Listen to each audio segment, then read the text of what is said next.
And a German research firm says that Italians will seek to quit the euro currency if their standard of living doesn't improve. Now, IFO chief Clemens Fuest said the standard of living in Italy has remained the same since 2000, and if the situation is not changed, then Italians will choose to leave the eurozone. Italy is the eurozone's third largest economy, but its stock market has been the worst performer in Europe last year.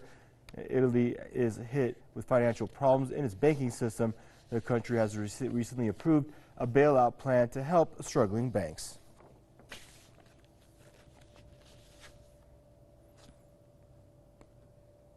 And joining us out of Bristol for more on the story is Mr. Tony Gosling, investigative journalist.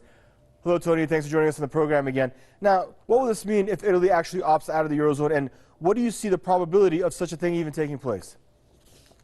Well, I would also straight away want to scotch this rumour that the standard of living hasn't improved since 2000. What they've had in Italy is an immense amount of government public service cuts, similar sorts of things that we've had in Britain. So the actual standard of living right across the average, including the poorest in society, for example, unemployed and disabled people, has gone down and down right across Europe. But it does tally with what John Weimeyer, who's the chairman of KPMG. These are the people that really seem to run things nowadays. KPMG, of course, one of those companies that signed off the accounts of the banks in the run-up to the 2008 financial crisis and all the bailouts.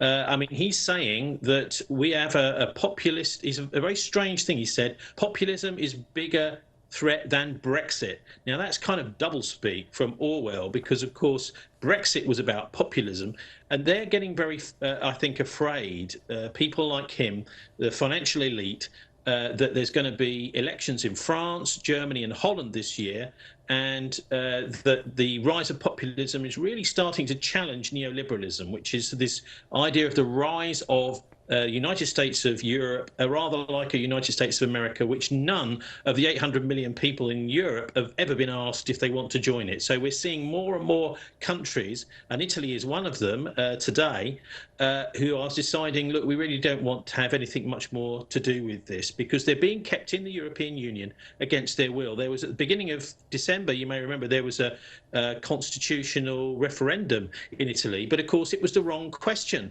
People voted against it because they realised that the political class is not at all in touch with what Italian people want, which is to get out of the EU. And we've seen similar sentiments coming out of Greece as well, right? Where a lot of people are straddling this notion, this thought, entertaining this thought of leaving, opting out of the eurozone. But they're not being given that option.